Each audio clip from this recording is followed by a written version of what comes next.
Welcome back to Digging LA. It's been a while. I was trying to crank these out because everybody or a lot of people I know are always interested about life in LA. I was fortunate enough to have my sister come visit. It was a few weeks ago. We had a great time. We didn't get to kick it as much as I wanted to because I was bogged down with work.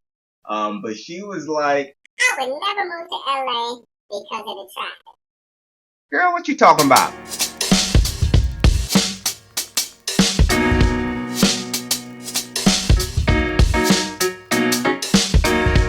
So let's talk about traffic here in LA. The traffic in LA is bad as hell. It's hella bad. Absolutely. But there are ways to avoid the badness of the traffic, and that is what I'm going to talk to you about today. Now, there's two ways to avoid the traffic here in LA. And yes, they are easier said than done. But if you are able to do it this way, then you won't have a traffic issue at all. The number one way to avoid traffic here in Los Angeles is find a residence, a place to lay your head near a place of your employment.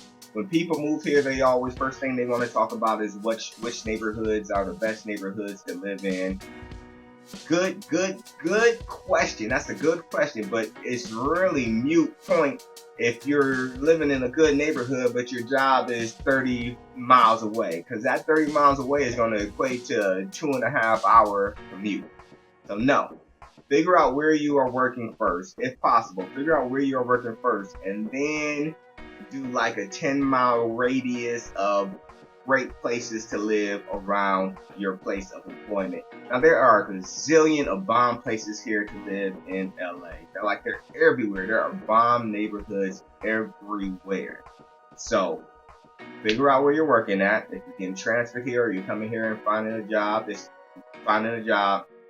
and do like a 10-mile radius.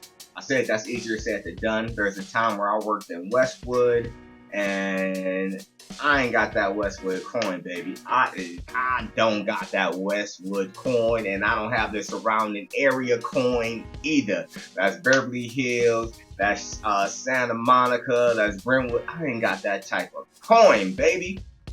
So I had to go over to the valley. Now, I thought I was good. It was only, I think it's like less than 16 miles, because it's just literally right over the hill to get into that area. But that 16-mile made me have an hour and a half, sometimes an hour 45 minutes. So that's what I'm saying. It's easier said than done. So if you can do that, kudos to that. And another thing, try and find a place. Try and have your children's school within that vicinity as well, because it's nothing like trying to get to your kid's school if there's an emergency and you cannot get there if they're sick or whatever else is going on. Fortunately for me, my kids obviously went to school right near where I lived, and they did get sick, and I had to make that mad dash. Just those 16 miles, but it all happened when there wasn't any traffic. It was all happened when it wasn't rush hour, so I was able to get to them fairly quickly on all occasions within 25-30 minutes. Like it was just quick and easy. Number two, the second way. I only got two ways. I'm sure there's many ways, but I only got two. The second way to avoid traffic in LA is to live in a dope ass city.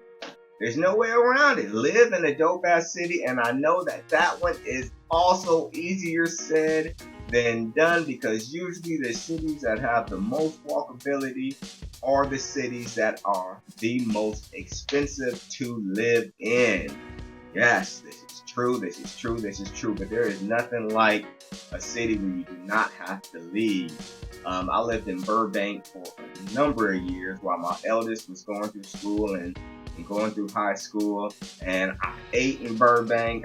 I got hotels to chill at in Burbank. I went to restaurants in Burbank, went to bars in Burbank, played pool in Burbank, went to the mall in Burbank. I went to the airport in Burbank. I never, ever left Burbank. not as often as I would have liked, but it felt like I never left Burbank, and that kind of got draining. So after she graduated, I was like, I'm out. I gotta see what else is going on.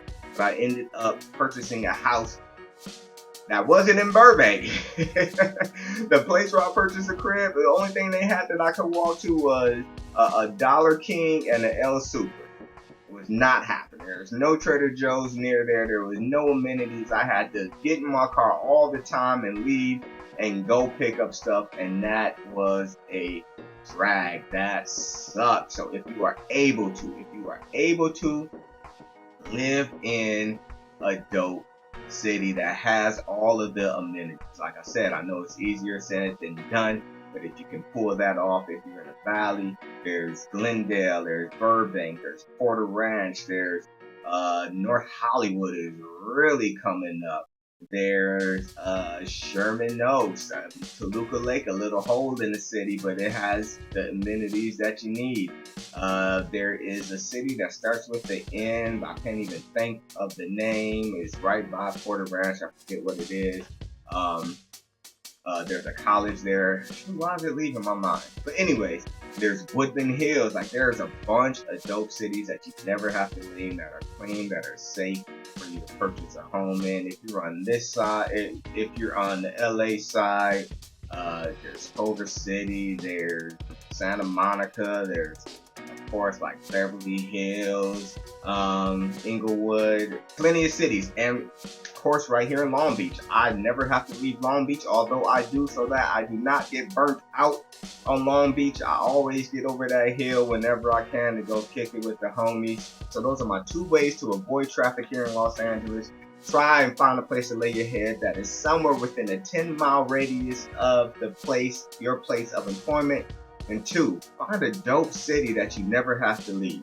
I'm sure there are other ways. If you have other ways to avoid traffic besides not moving here, let me know. Drop down some comments and let's talk about it. Once again, Digging LA. Talk to you soon.